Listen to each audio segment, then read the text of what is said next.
Good evening and welcome to DJNTV on Monday night. That's right, it's Monday. That means it's time for us to put down the football and talk to the one and only Bill Hermann. Good evening, Bill.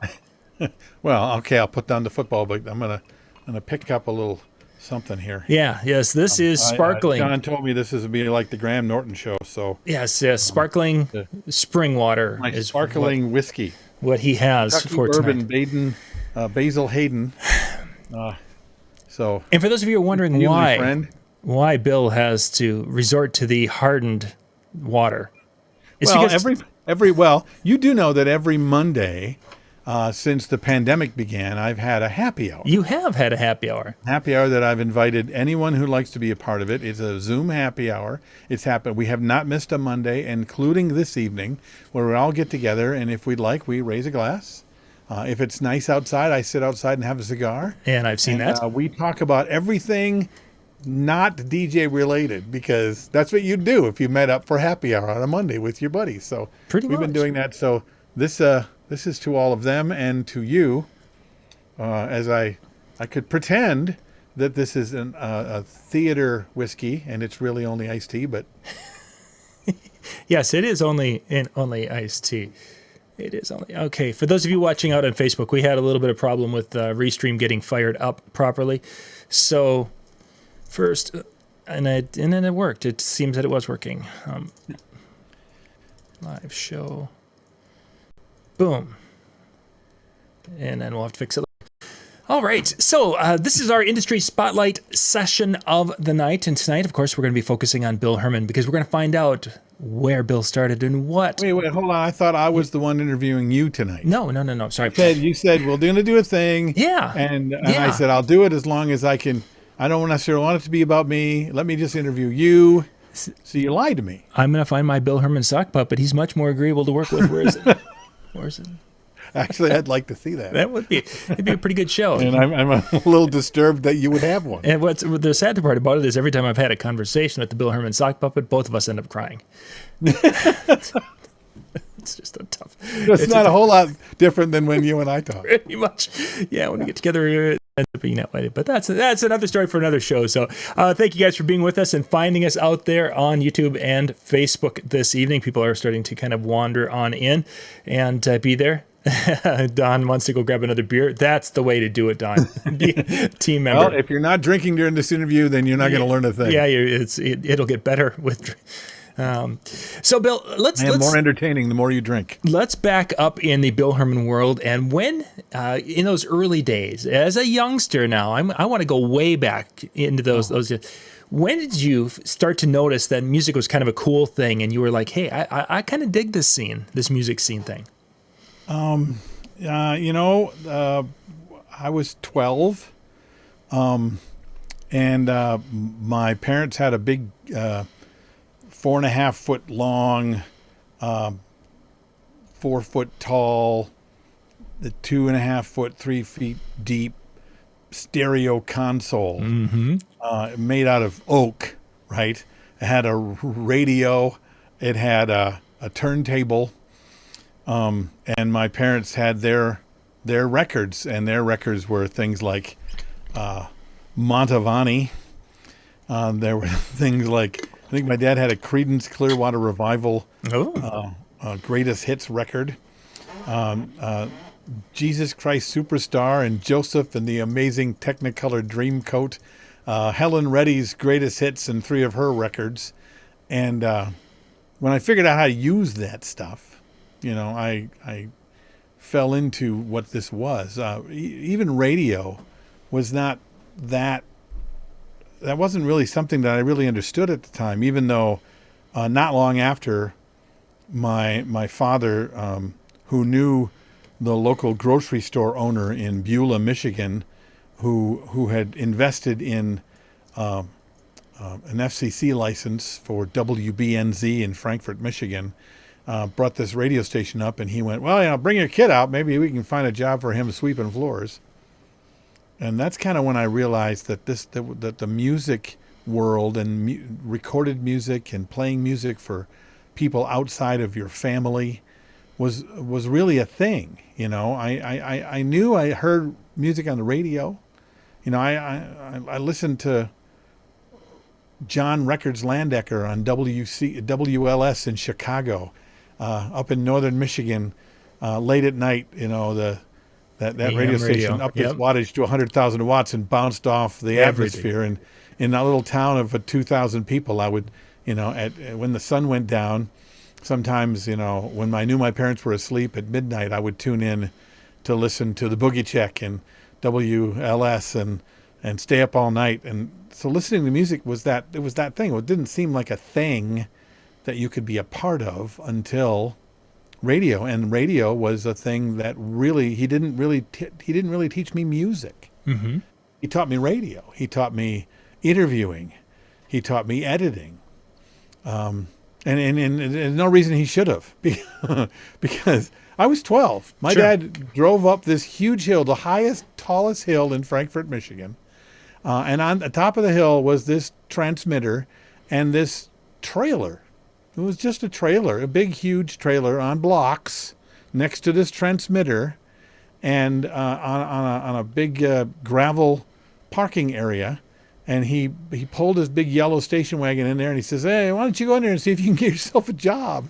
And cocky little Billy at 12 years old walked across that parking lot, stepped up on those metal stairs, almost kicked open the door, hardly even said anything to the lady who was the receptionist as I walked past her and into the first open office that was, surprisingly enough, the general manager's office, Mike Bradford. And I waved, and he said, who are you? And I said, I'm Billy Hermann. And I sat down and all but put my legs up on the table in front of him and said, you should hire me to work at your radio station. And he didn't call out and say, Edna, how'd this guy get in here? He went, okay, so why should I hire you? And started talking to me and asking me questions. And I was a little spastic kid that was just really excited about, being a star and being on radio and talking about WLS because that was the station that I thought was where the biggest stars in the world were. Sure. When it was all done, I was all done just kind of, running at the mouth. And my old man used to say, running like a whippoorwill's A. I've heard that one before, but yeah. Yeah, I know. He kind of paused. He smiled. He leaned back in his chair. He nodded for a second, came up on his chair, and he opened up this big drawer in the bottom of his big steel office desk and pulled out a tape recorder about that big. It was a professional quality tape recorder. He gave me 2 big 90-minute cassettes and a microphone with a way to plug it in. And he says, okay, so go to school, interview people that you think might be newsworthy. He didn't even explain newsworthy to me. What it meant, yes. He just, here you go. Right. My old man knew somebody at the local newspaper and got a. I think I still have it. I should probably find it someday and share it with everybody. But it's the Associated Press's booklet on how to write AP stories. Mm-hmm. Yes. There's a format to it. Mm-hmm. And my old man showed up with that later. But I just went to school then, and I interviewed my buddies. I interviewed anybody that would talk to me, right? My school teachers and the coach who was like, who the hell are you? I wasn't even into sports. I was the nerd that got beat up every day. So it's like the coach was like irritated with me being around. I brought that thing back. I filled up 2 90-minute cassettes, front and back. Gave it to the guy, and he says, okay, come on in here. And he brought me into the production studio, and he showed me how to transfer all that stuff to a big reel-to-reel tape. He showed me how to edit, and he says, okay, so you work on this for as long as it takes to get it down to about 5 minutes. And you come and get me. And that took me about 3 weeks. Because it was, they needed the studio. I would only be up there for a little while. And when I finally did that, he showed me how to record an introduction and an intro and outro. And to put it together, and gave it to the morning show. And it was a little 3-minute show called Billy Hermann's School News and Report. And he paid me $5 because it ran that Wednesday. And he says, okay, here's your $5. Now do the same thing for next Wednesday. And I did that every Wednesday. And that was my introduction to radio and professional music, DJ, radio, all of that stuff. In fact, I found out the other day, not the other day, but maybe about a year ago, last time I was home, that not only Mike Bradford, who gave me that first break, is gone now, but that WBNZ in Frankfort, Michigan is still on the air and still does every Wednesday School News and Report with a young school kid every single week, and has been doing that since 1970. Now I'm really dating myself. Since 2014 when I started. Yeah, exactly. Yeah. So you started and you were doing the report side, and there's two facets I really want to hit. The DJ side of it, when you started to get into that. But when did the acting bug bite? Oh, that was earlier.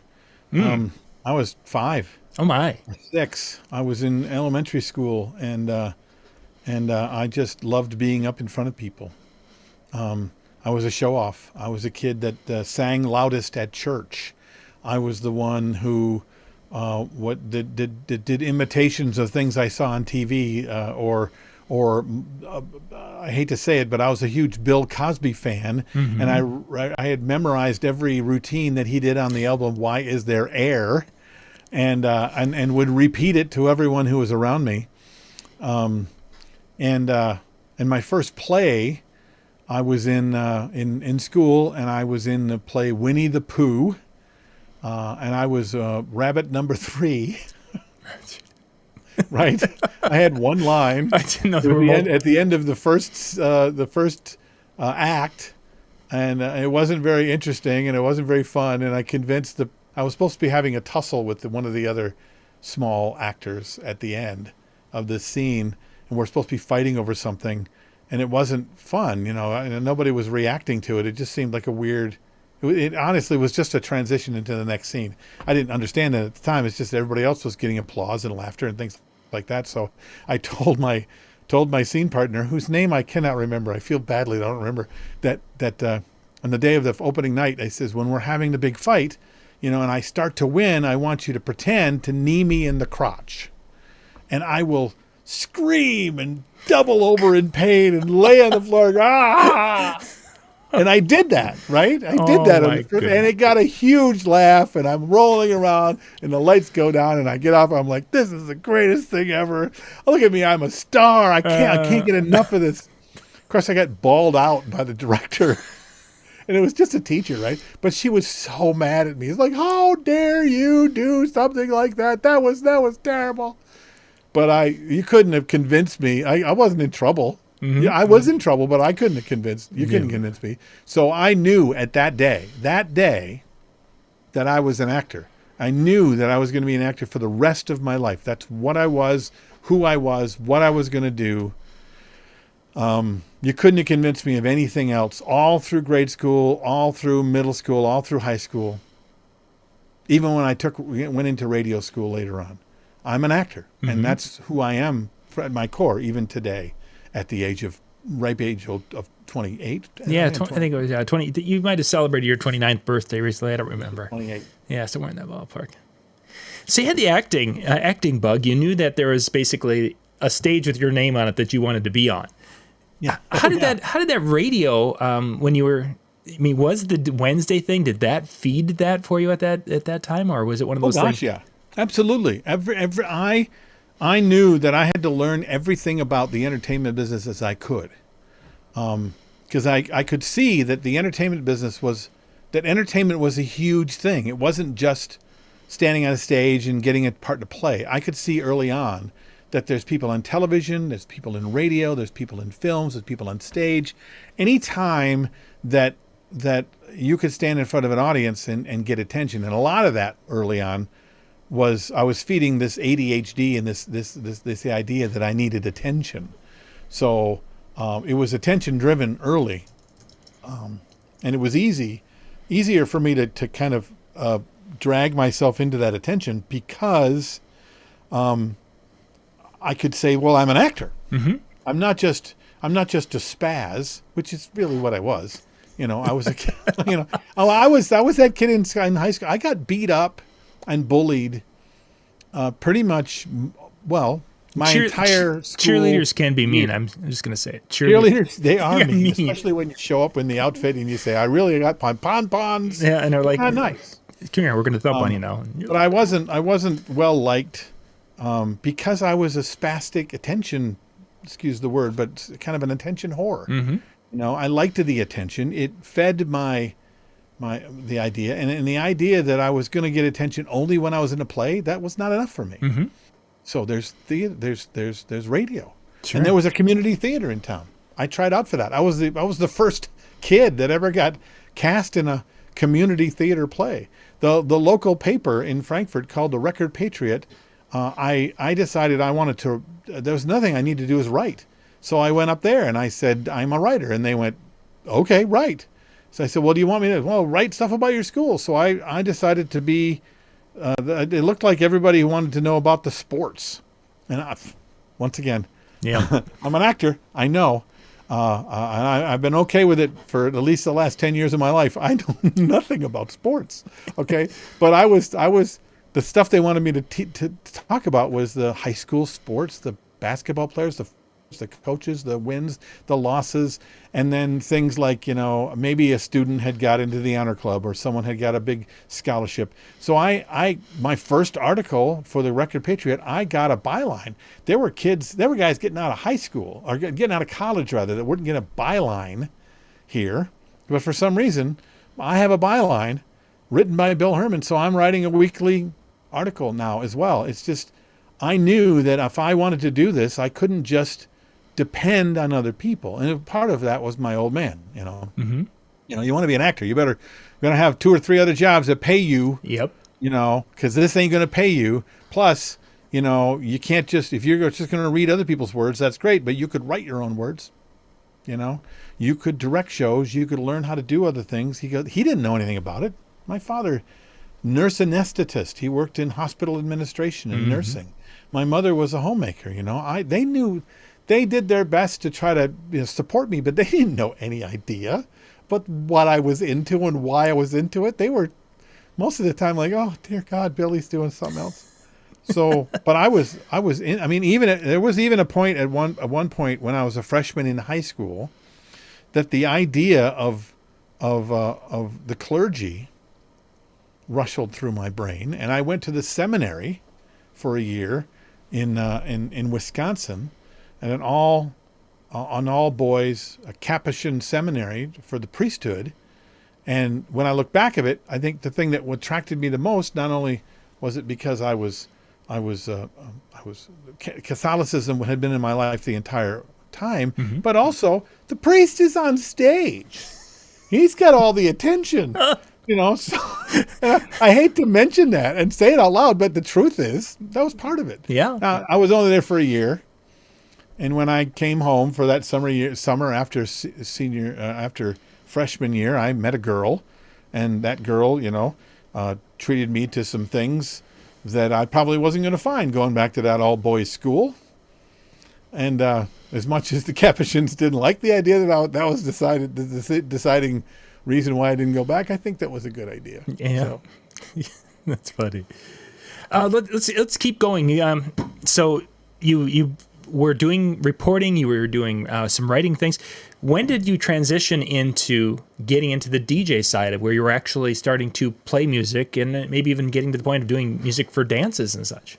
That was not long after I got that first radio job when I was still 12. The morning radio DJ at that radio station in WBNZ was Dusty Weatherford.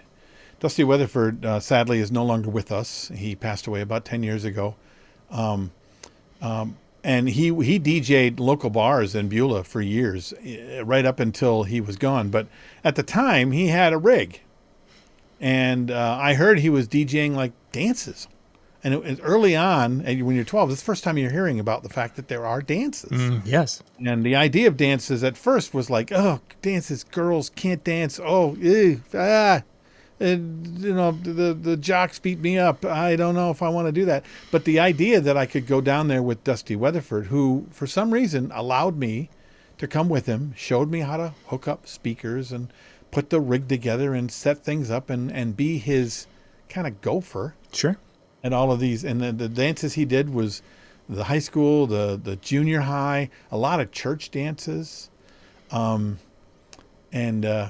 community center things. Not a whole lot. I mean, it was a small town, and in the late '70s, it really wasn't that a thing, in a small town in northern Michigan. He was probably one of maybe two other people. Yeah. At a DJ rig. He was probably also doing bars, but he was allowing me to be a part of it. He allowed me to see it and to work around him, and I learned the idea of what it was, at least what he defined as what it was, as a part-time guy anyway, because he was the morning guy at the radio station, probably making more money. I'm sure he was making more money DJing parties as a supplement, right? But that's when I was introduced to what that could be. And then as I got older, when I moved away to my senior year, I moved, my dad got a job as a hospital administrator because he'd taken a management course, or not course, he went back to school and got a degree in hospital management as well. And moved up to the Upper Peninsula in a town called Munising. That was my whole school year was someplace else, Benzie Central High School, and then senior year was at Munising High School. And the first thing I did when we moved there was a radio station in town, and I walked in there, with experience. Right. I said, "Hey, man, I've been working, and I'd love to be able to work here, and I'm new from town." So they hired me full time right away to DJ the evening shift, which was just a sunrise to sundown radio station. So depending on the part of the year, I was on live until 10:30 at night, or I was off the air by 6. Yeah. And I'd start at 4. But that that was like a way to kind of keep myself in it while I still tried out for plays at the high school and the community theater. And but yeah, even the summer before that, I got my first professional acting job in Traverse City, Michigan, which was from Beulah, about 40 minutes north of Beulah. And Traverse City had a place called the Cherry County Playhouse, which was owned by, at the time, a big star from Laugh-In, whose name for some reason is escaping right now. Pat Paulson. Yes. Pat Paulson, an actor who he made his bones on a show called Laugh-In. And the thing that got him really famous is that every year or every couple of years he would run for president. And very dry dry sense of humor. He was like a hang dog look on his face. And he got really famous, and he opened this little summer stock theater, professional summer stock theater that brought in B-list celebrities. And I got a job as an apprentice and an actor for the children's theater for that summer before my senior year. And then I got my real taste of, because I was the only high school kid that got hired for this apprentice program. The rest of them were college MFA, Masters of Fine Arts acting students from all over the country. So that was a great, wonderful experience where I met a lot of professional actors, a lot of celebrities like, anybody probably knows anymore, but people like Gene Rayburn, who was the host of the Match Game back in the 70s and 80s. And Neil Simon, the playwright, came into town because he had written a new play called You Ought to Be in Pictures. And he was trying it out for the first time there. So I got to meet him. I got to meet Ava Gabor, who was from Green Acres, right? Yeah. Pat Hingle, which was he's an actor who's a big character actor. He's no longer with us, but he was a big character actor in the 60s and 70s and the 80s and 90s. Most people remember him from being the hanging judge in Hang 'em High with Clint Eastwood, or as Commissioner Gordon in the first Batman movie that had Jack Nicholson in it.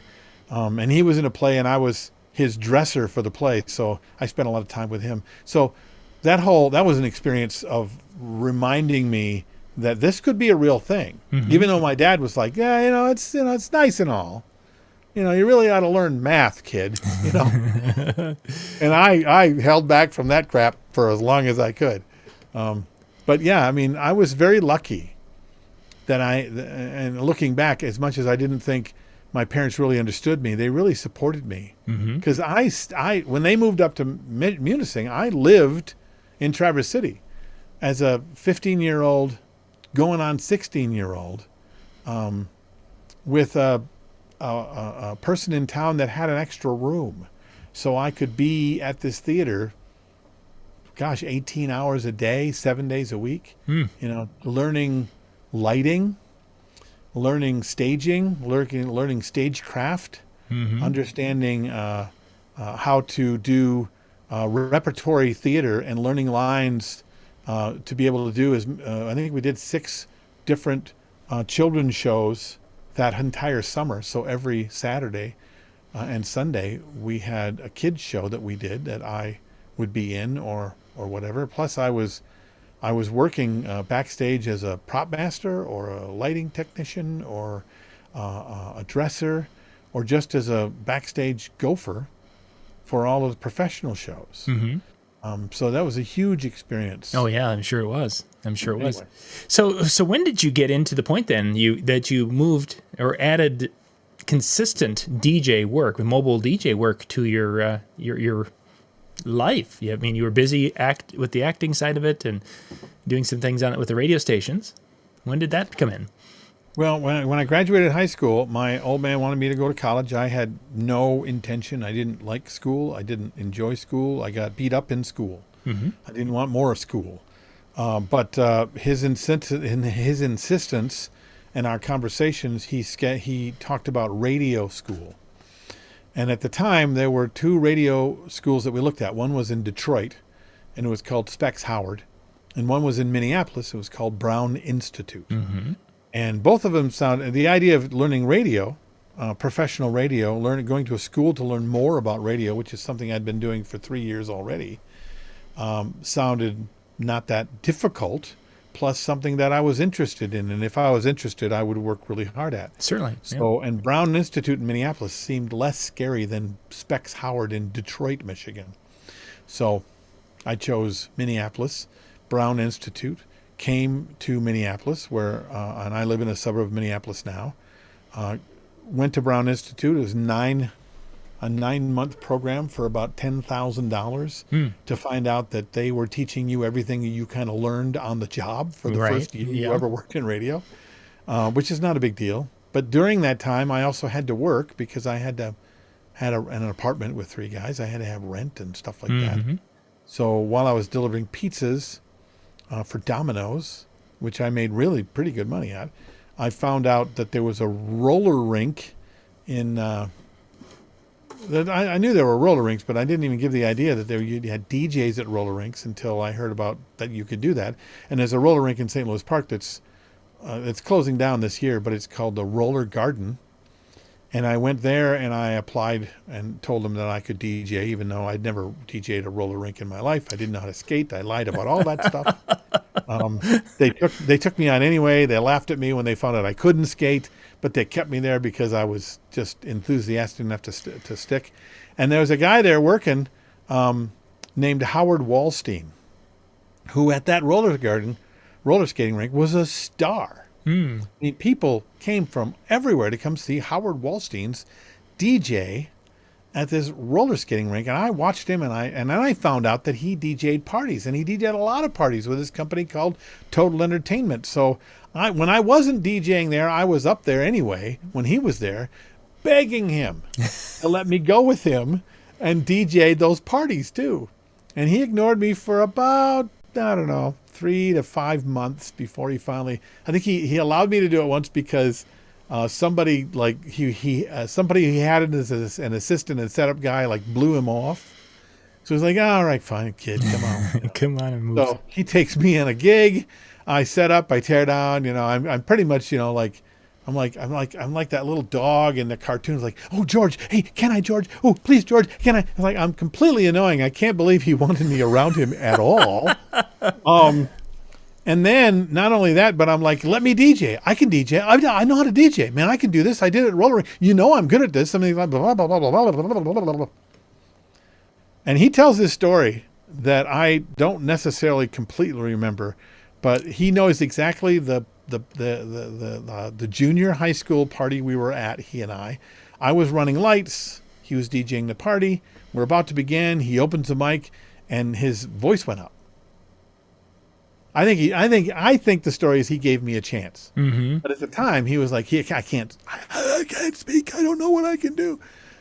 You have to do this. So he handed me the microphone, and he gave me the turntables, and I went nuts.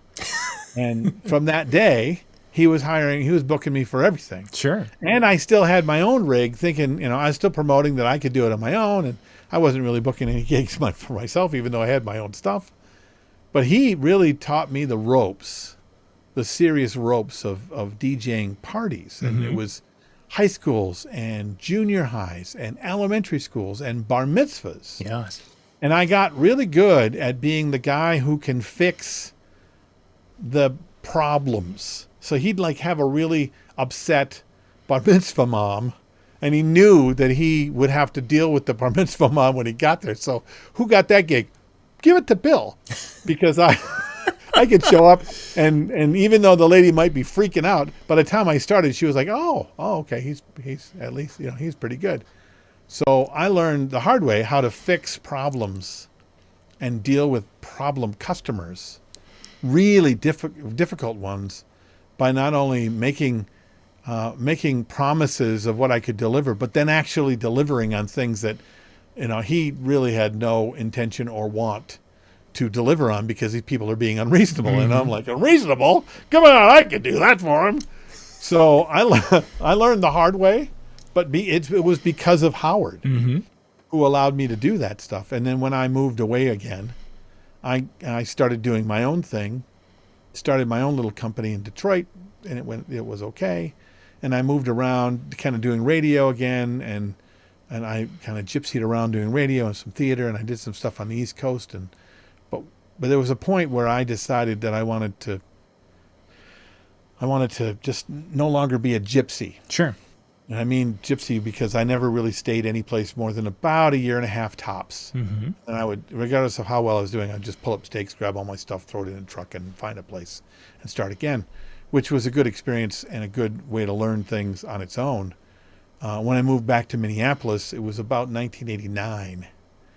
And I came back because I had a job waiting for me to manage a DJ company while I was still trying to, build my own.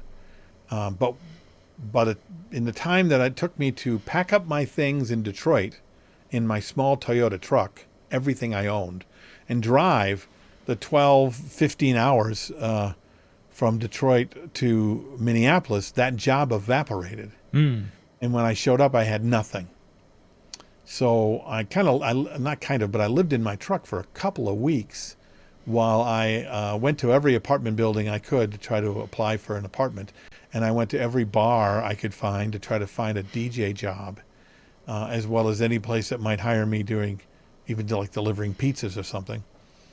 And about the same time that I lied my way into an apartment, which was, you got a job? Sure I do. You got, how much money you make? I make this much money. Lots of money. No, I just lied my way into them saying, okay, you can move in, which was like a little tiny studio apartment with a mattress on the floor. I everything but being homeless, really. I had heat and a mattress, and I had macaroni and cheese. This bar in downtown Minneapolis, who I thought I'd be really good at, which played 50s and 60s music. They told me that, no, we've got like 6 guys and they're really, really good. And they've been here since we opened and we're never going to get rid of them. And so I had applied for everybody. And about 2-3 days after, it was around Christmas time. It was around this time, between Thanksgiving and Christmas. They had a big Christmas party at that bar where everybody got really, really, really drunk. And just about the time that every staff member, including the DJs, were just hammered, the owner showed up. And then everybody was just awful to the owner. And the people who had started it all the DJs. So the owner fired everybody except for one guy. And the next day I get a telephone call saying, hey, I know you came in looking, but and I know I told you we didn't have anything, but can you start tomorrow? And how many days can you work? Oh my. So I immediately went from nothing to 6 days a week working at a downtown Minneapolis nightclub. And then I started making a name for myself as a guy who was really good at what I did, started doing parties out because of that. And then, I just kind of moved up from there. And in fact, I was so good at what I was doing and so committed to the bar that within about a year, they were asking me to take on management, not just managing the DJs, but then managing the restaurant and the bar. Mm-hmm. And then in the last year it was open, they asked me to be the general manager. And I really thought that I'd kind of moved past the idea that I might be a professional entertainer, because I still had my father in the back of my head going, it's not going to make any money doing this. You really find a real job. And the real job had presented itself, and it was paying me really well.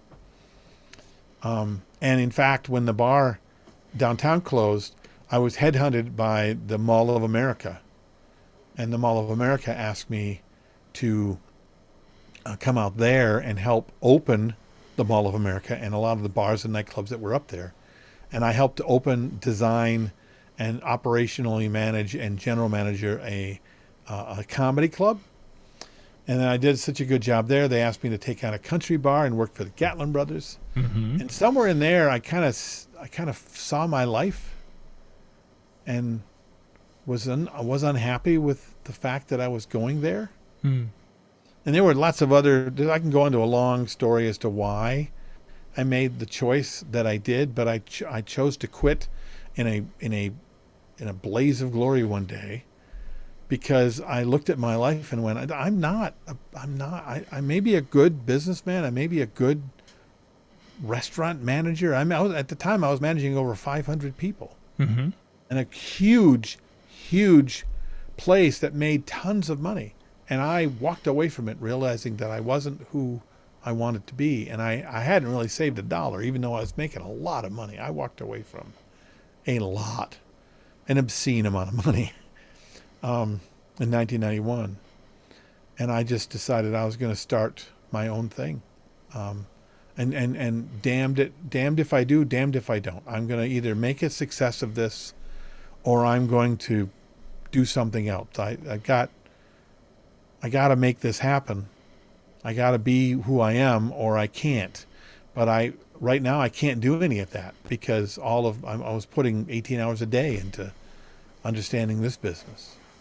Bill, you know what we're going to do? With that, Bill, we're going to put a pause in this. yeah. We're going to do we're going to make this a two-parter, if you don't mind, because we're getting into the good parts of the story now. And I don't want to rush everything. We've been telling such a good story. We're going to pick it up after Gatlin's, and if you don't mind, let's do it in another night. Okay. I told you. You were in charge. I know, and I slowing my storytelling down. I wanted the story, and you're giving a wonderful story. And for those of you who are out there, and you don't, there's a lot of things you learned tonight about Bill, and now we're going to get into the parts that I know about. So now we're going to have the dialogue, because we've got the beginning of his DJ company that was out there, then becoming a full-time operator. Then we get into the whole educational things that we were doing, the map DJ things that we were doing. We got a lot of stuff to cover, and I think that's going to be all of that before I was 28 years old. You really had I'm only 29 now. So. Those early 20s were really productive years for you. I'm saying. So thank you guys for being with us. We'll be back at the top of the hour. Dan and MJ and I are going to be talking about club DJing, which is kind of, in this session, or the area of which we're leaving Bill's conversation for tonight.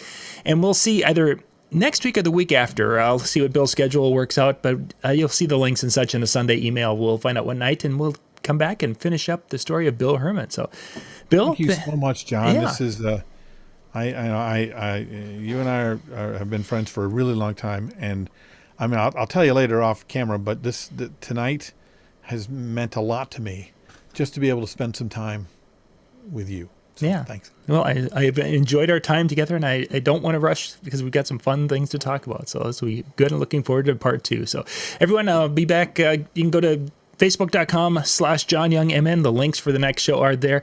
And that one should be proper instead of me having issues trying to get it going like we did with this show tonight. So we'll catch you guys next time. Thanks, everybody.